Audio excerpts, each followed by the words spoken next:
nous allons maintenant aborder la partie...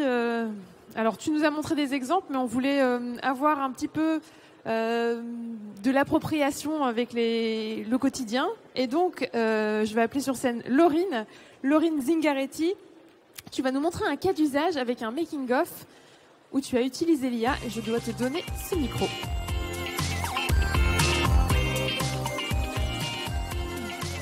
Et est-ce qu'on peut utiliser cette zapette? C'est OK? Elle ne marche toujours pas. Si, je reprends la blague qui me fait rire, mais je pense qu'elle marche. Bonjour à tous, je suis très contente d'être ici. Donc on va commencer par ma présentation. Voilà, alors qui suis-je? Je suis directrice artistique à l'agence Adrénaline, donc depuis 9 ans, et je suis dans le design graphique depuis maintenant 12 ans. J'ai découvert les IA il y a un peu plus d'1 an. N'hésite pas à coller le micro. Oui, je vais manger le micro. Pour que tout le monde m'entende. Et je me suis mise aux IA vidéo à l'occasion du festival qu'avait organisé Stéphane Peters, qui va parler juste après moi, et donc dont j'ai été la lauréate. Je suis arrivée première. Voilà. Donc du coup, j'avais fait un trailer. Et je me suis dit, plus qu'un trailer, qu'est-ce que je pourrais faire? Je pourrais faire une série, carrément. Et je suis aussi formatrice en IA générative, donc ça c'est assez important, donc avec Calligram et Adrénaline en partenariat. Mon concept de ma série, donc le titre c'est Le Colis, et c'est une série interactive qui se passe sur LinkedIn. Donc pourquoi interactive? Parce qu'en fait, j'ai publié un épisode et à la fin de l'épisode, on a 3 choix et les followers vont pouvoir choisir parmi ces 3 choix et ça va orienter l'histoire en fait. Et donc là, on est au 3e épisode. Donc en tout, il y a 5 épisodes et tous les épisodes font à peu près 4 minutes. Donc pourquoi avoir lancé ce projet? Déjà pour fédérer la communauté LinkedIn, ensuite pour suivre l'évolution des différentes plateformes d'IA générative. Donc pour ceux qui n'ont jamais utilisé les IA, en fait ça évolue très très vite et donc d'un épisode à l'autre je peux avoir un workflow complètement différent. Donc là je vais vous présenter le workflow du premier épisode, sachant qu'il peut avoir bougé au bout du 3e en fait. Certains parlent de destin. Personnellement, l'idée qu'un mec là-bas tout temps se ferait tellement chier dans sa vie d'éternel qu'il choisirait seul la suite à donner à la tienne. Non, tout ça c'est des foutaises. C'est juste une excuse que se sont inventés les prolos comme moi pour justifier que tout va mal dans leur vie. Il va bon dos le destin. Moi, j'ai toujours mené ma misérable existence dans ce monde où je voulais. J'ai toujours su faire mes propres choix. Vous savez quoi? Je vais vous dire un truc. Le libre arbitre, voilà le seul et unique concept valable qui fait que dans ta vie, t'es celui qui creuse ou celui qu'on enterre.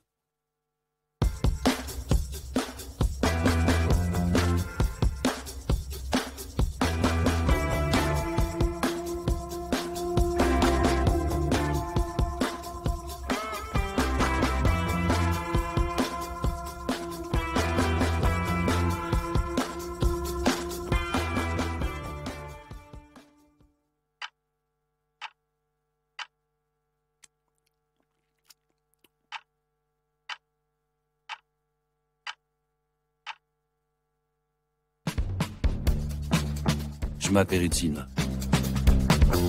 Hey, salut Jean. Lui, c'est Clyde. Non, mais regardez-moi cette date et l'autre service. Sorti tout droit des écoles d'ingénieur en informatique, encore à qui va pouvoir m'apprendre mon métier de développeur parce qu'il sait coder une calculette en C++. Allez.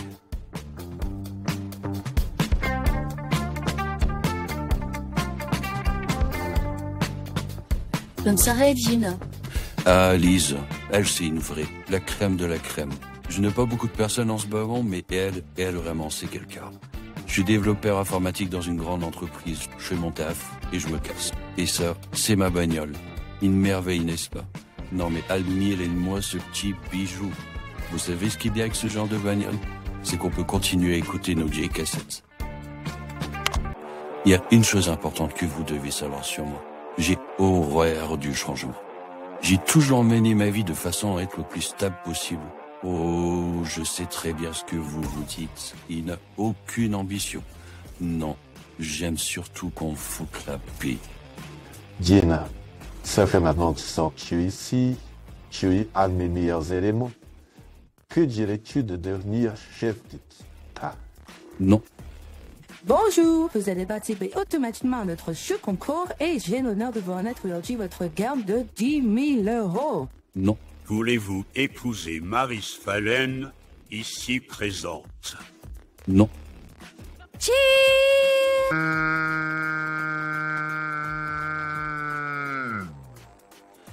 Oups, je l'ai pas au lycée là. Enfin, vous voyez le genre maintenant.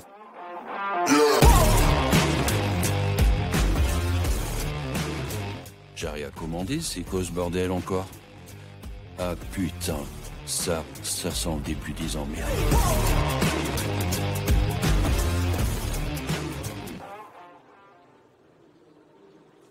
Donc voilà, donc ça c'était le premier épisode, là on est au troisième.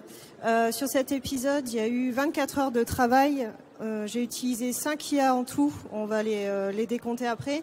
J'ai généré 300 images et j'ai un budget de 80 €, ce qui avant n'était pas possible sans les IA, vous imaginez bien. Donc la première étape de mon workflow, ça a été la génération des voix. Alors, je suis pas passée par une IA pour générer directement les voix. En fait, j'ai posé ma vraie voix et ensuite je l'ai convertie via une IA avec un cover, en fait, un cover vocal, ce qui m'a permis de garder les émotions, parce que pour moi c'était hyper important d'avoir l'ambiance. Comme les images sont pas top et que les vidéos sont pas générées, sont pas top non plus, c'était important qu'il y ait un bon scénario et qu'il y ait derrière voilà des bons éléments d'ambiance qui puissent appuyer l'épisode. Donc pour ça, je suis passée par voicemy.ia. Bon, il y en a d'autres, mais pour moi, c'est la meilleure. Il y a aussi une alternative qui s'appelle Eleven Labs. Donc là, il y a pas trop d'émotions. En tout cas, j'ai pas réussi à les avoir, mais c'est quelque chose que vous pouvez utiliser, qui existe aussi. Et en plus, vous pouvez aussi faire tout ce qui est bruitage dessus. Donc ça, c'est assez top. L'étape 2, c'est la génération des personnages et des décors. Donc, quand on commence un film, quand on commence une série, qu'est-ce qui se passe? Il faut faire un casting. Donc, du coup, j'ai fait mon casting sur Midjourney. J'ai généré plusieurs personnages et je me suis dit, Dean, ce sera lui, Liz, ce sera lui. Et j'ai généré mes décors également. Et ensuite, j'ai créé mes scènes, en fait. Donc, dans Midjourney, j'ai pu mettre le lien du personnage, le lien de la scène. Alors, ça paraît facile quand je le dis comme ça, mais c'est quand même du travail. Et en fait, j'ai pu générer le personnage dans telle ambiance, ce qui m'a permis d'avoir une récurrence au niveau des images, en fait, que vous avez pu voir. Donc ça, c'est la récurrence des personnages. Avant, la nouvelle fonctionnalité de Midjourney V6, ça prenait énormément de temps. Maintenant, avec Midjourney V6, j'avoue que ça va un petit peu me soulager pour l'épisode 4, où je vais pouvoir vraiment me concentrer sur tout ce qui est cadrage et plus forcément me concentrer sur la technique pour obtenir toujours le même personnage. Donc c'est en ça que disait aussi Arnaud Weber, voilà, ça évolue très vite et puis on gagne du temps aussi au niveau de notre workflow, ce qui nous permet de pouvoir nous concentrer sur d'autres choses plus essentielles. Étape facultative, alors vous avez des nouvelles IA qui existent, Magnifique et Créa. Donc ça vous permet de transformer une image de Midjourney qui a des défauts, de pouvoir enlever ces défauts avec ces IA-là et d'avoir vraiment quelque chose de très très réaliste. Donc ça, en fait, ça fonctionne sur ce qu'on appelle les hallucinations. Elles vont halluciner et elles vont permettre d'améliorer votre image, en fait.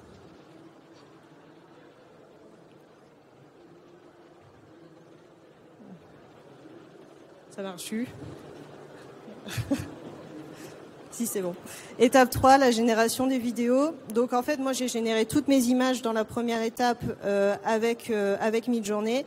Et ensuite, je suis venue mettre chaque image dans ce qu'on appelle un générateur IA de vidéo. Donc là, je suis passée par Runway et Picalabs que je vais vous montrer juste après. Et Runway est venu animer cette image. Donc bien sûr, il faut rentrer un prompt pour pouvoir l'orienter.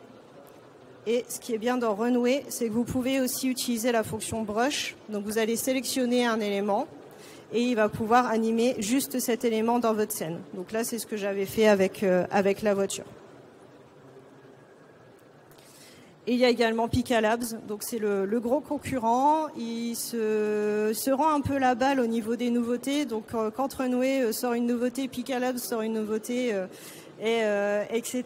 Et c'est pour ça que ça évolue très vite en fait dans les IA. C'est quand un concurrent sort quelque chose, et le deuxième va forcément sortir quelque chose pour garder la main. Et là, au niveau de Picalabs, il y a eu quelques nouveautés en plus. Donc, on peut faire des effets de son quand on génère l'image, et on peut aussi faire parler des images, comme j'ai pu le faire avec Dean. Étape 4, la génération des personnages qui parlent. Donc, moi, je suis passée par D-ID, donc qui est une IA. Donc, on met juste l'image. Vous vous souvenez des voix que j'ai dû générer. Je lui donne le fichier audio et lui, il fait la synchronisation labiale en fait. Étape 5, les musiques et les bruitages. Alors là, pour le coup, je suis passée par Epidemic Sound, qui est pas du tout une IA de génération de sons. Là, j'ai été chercher directement mes sons et mes bruitages sur une bibliothèque. Mais par contre, aujourd'hui, il y en a une qui est sortie, qui s'appelle Suno, et avec laquelle, du coup, on peut faire des musiques assez cool et assez facilement. Étape 6, le montage. Je suis passée par Filmora. Pourquoi je suis pas passée par After Effects ou Premiere Pro? Parce que je le trouve, pour le coup, plus intuitif pour faire des projets plus rapidement. Et comme je travaille ça le week-end, il faut que ce soit rapide. Donc voilà, je suis passée plutôt par ce logiciel-là. Et étape 7, vous pouvez passer par un upscale vidéo qui s'appelle Topaz. Donc je sais qu'il y a beaucoup d'agences qui l'utilisent. C'est un peu le même principe que Magnifique et Créa. En fait, il joue sur les hallucinations et il va venir améliorer l'image.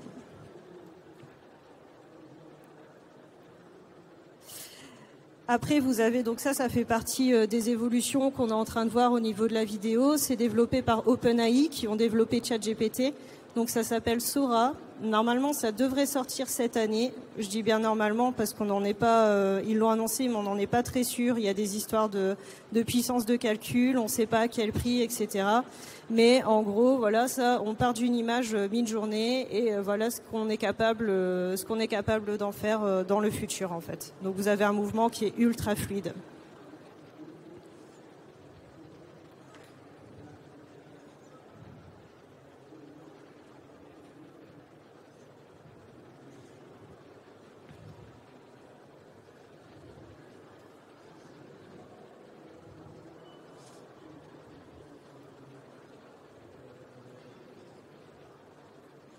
Bon, il y a quelques hallucinations quand même, mais par rapport à ce que vous avez pu voir de ma série, voilà, on est quand même sur...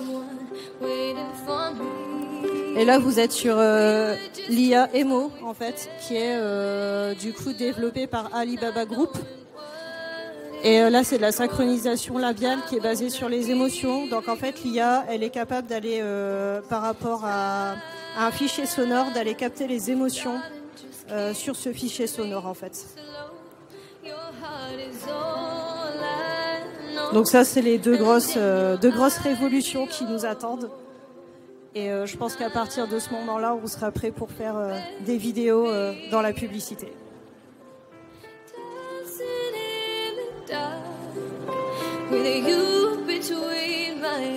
Un petit moment émotion.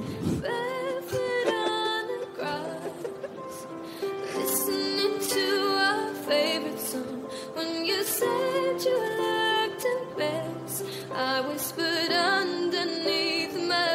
j'avais pas vu celle-là.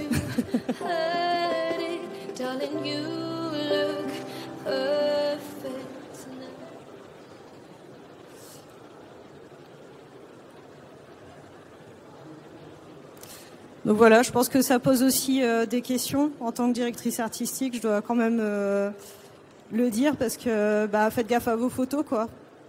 Voilà, je pense qu'il y a quand même une éthique à avoir. En tant que directrice artistique, j'utiliserai dans le travail, mais pas forcément pour aller faire des arnaques, etc. Mais c'est quelque chose qu'il faut quand même avoir conscience parce que c'est des choses qui commencent à arriver. Donc il faut aussi pouvoir se former dessus, connaître la technologie pour pouvoir la débunker, quoi. Voilà, merci. Merci beaucoup Laurie.